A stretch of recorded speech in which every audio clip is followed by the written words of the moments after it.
Dor, hai guys, sidang perdana pra-peradilan Peggy Setiawan akan dilangsungkan pada hari ini, tanggal 24 Juni 2024. Jadi di video ini, kita nanti akan mencoba memprediksi hasil dari sidang pra-peradilan Peggy Setiawan. Tapi sebelumnya, kita mundur dulu ya beberapa hari, yaitu ke hari Kamis, tanggal 20 Juni tahun 2024. Di mana saat itu penyidik atau pihak kepolisian ya sudah menyerahkan berkas dari tersangka Peggy Setiawan ini ke pihak kejaksaan. Dan selanjutnya pihak kejaksaan mempunyai waktu 14 hari untuk menindaklanjuti berkas dari pihak penyidik ini ya. Jadi dalam batas waktu maksimal 14 hari itu akan diputuskan apakah berkas ini P19 yang artinya harus dikembalikan dan dilengkapi oleh penyidik, atau berkas ini P21 yang artinya pihak kejaksaan akan melimpahkan ke pengadilan. Dan yang menarik di kasus ini adalah pra-peradilan Peggy dilakukan tanggal 24 Juni dengan batas maksimal 7 hari harus sudah diputus oleh hakim. Jadi kalau misalnya nanti Peggy bisa memenangkan pra-peradilan, otomatis status tersangkanya akan gugur dan proses penyerahan berkas dari penyidik ke kejaksaan itu juga otomatis akan gugur ya. Oke, pertama kita akan memulai prediksi ini dari alat bukti yang dipunyai pihak kepolisian ya, atau pihak penyidik. Sebelumnya kita akan melihat dulu alat bukti yang ada dalam tindak pidana, jenis-jenisnya ya.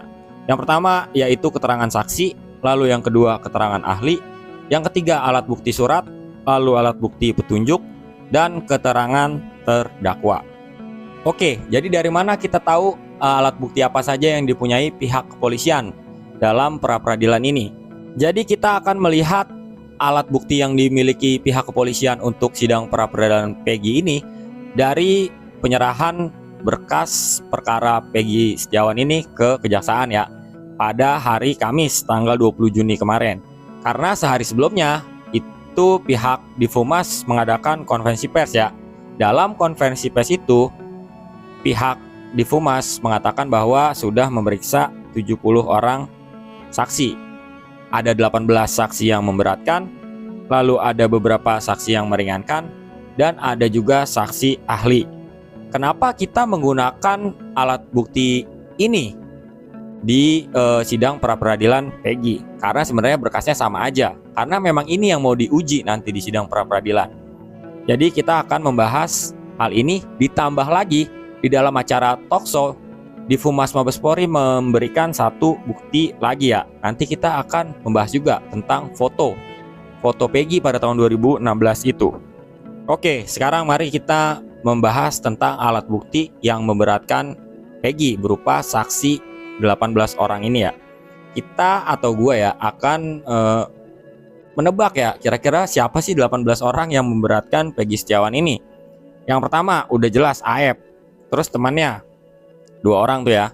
Terus Mel 3 orang, Pak RT 4, dan anaknya Pak RT 5. Terus para terdakwa 7 orang, jadi 12 ya. Kenapa para terdakwa? Karena gue masih agak rancu nih, kayaknya berkas BAP yang tahun 2016 masih digunakan juga. Jadi kita masukkan 7 orang terdakwa ini ke dalam 18 orang yang memberatkan ya. Dan kalau memang BAP yang digunakan masih BAP 2016, maka keterangan dari Liga Akbar juga termasuk memberatkan Peggy. Berarti di sini udah 13 orang ya saksi yang memberatkan Peggy. 5 orangnya ini gue nggak bisa nebak ya. Ya kira-kira pasti lingkungan sekitar orang-orang ini juga, nggak mungkin jauh dari orang ini. Terus kita akan membedah saksi ahli. Menurut gue para saksi ahli yang dilibatkan oleh pihak penyidik adalah ahli telematika, ahli psikologi, ahli digital forensik, atau bahkan ahli mikroekspresi ya juga dilibatkan, lalu pakar hukum pidana dan ahli IT. Kira-kira sekitar itu.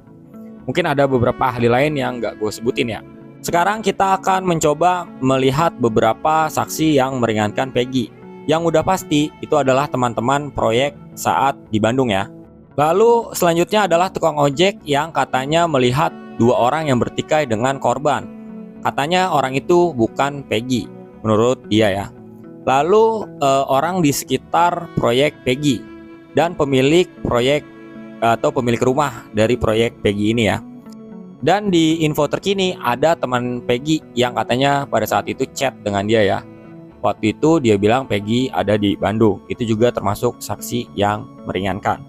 Oke, selanjutnya adalah alat bukti surat ya, berupa ijazah atau KTP Peggy, atau misalnya nilai raport dan lain-lain ya, yang membuktikan itu Peggy Setiawan. Yang korelasinya menurut gua nggak ada ya dalam kasus ini. Jadi bukti dari surat itu hanya membuktikan kalau benar orang yang ditangkap ini merupakan Peggy Setiawan dari Cirebon. Lalu selanjutnya adalah alat bukti berupa petunjuk, yaitu foto yang ditampilkan pada talk show di Kompas TV ya, oleh Kadif Humas Polri. Pada saat itu gue nonton ya, terus gue agak sedikit kaget juga. Wah, jangan-jangan benar mau dikasih bukti.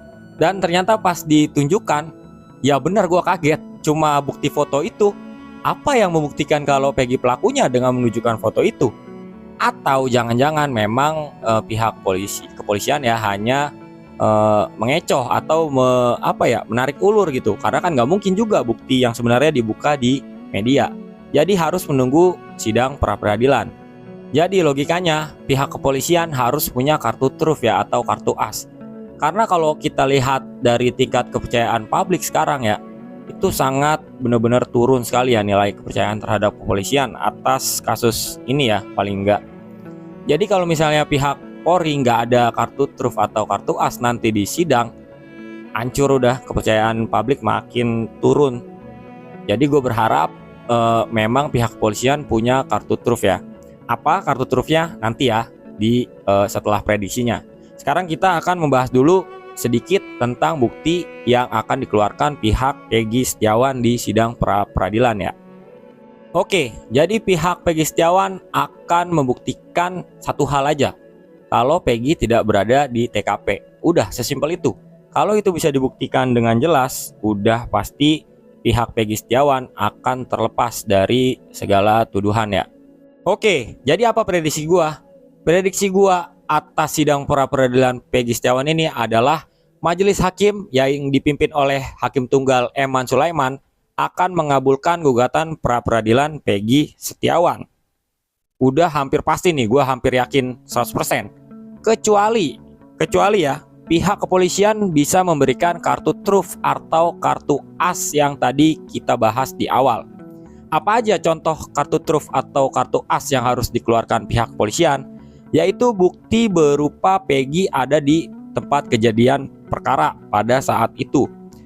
Bisa berupa bukti CCTV yang menunjukkan dengan jelas adanya Peggy di situ, atau bukti berupa bukti petunjuk ya, misalnya chat atau SMS dari yang bersangkutan atau para kelompok tersangka ini untuk menghilangkan jejak. Misalnya beberapa hari setelah kejadian, para tersangka ini berkomplot di SMS atau di WA atau di BBM untuk menghilangkan barang bukti atau menghilangkan jejak ya. Misalnya ntar kamu ngomong begini, ntar kamu ngomong begini. Nah, itu bisa jadi kartu truf dari pihak kepolisian. Atau adanya bukti saintifik lain berupa misalnya sidik jari Peggy yang ditemukan di misalnya pakaian dalam korban yang 8 tahun lalu disita, atau DNA Peggy yang tertinggal di pakaian dalam korban. Itu juga bisa menjadikan bukti yang tidak terbantahkan. Jadi kalau misalnya alat bukti dari pihak kepolisian hanya foto atau keterangan dari saksi yang memberatkan, gue yakin 99% pra peradilan Peggy ini akan dikabulkan. Dan jangan lupa, hasil dari sidang pra peradilan Peggy Setiawan ini akan menjadi efek domino kepada 7 terdakwa yang lain.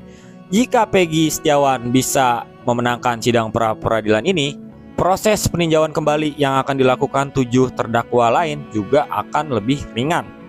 Jadi kita lihat saja pada tanggal 24 Juni nanti.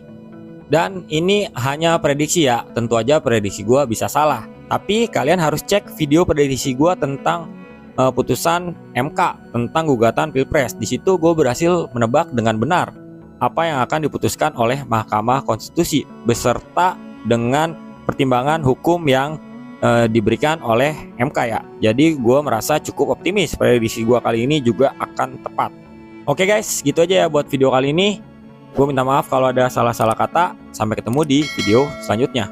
Dan gue berharap benar-benar hukum akan kembali tegak di negara ini. dengan adanya momentum kasus Vina dan Eki Cirebon ini. See you!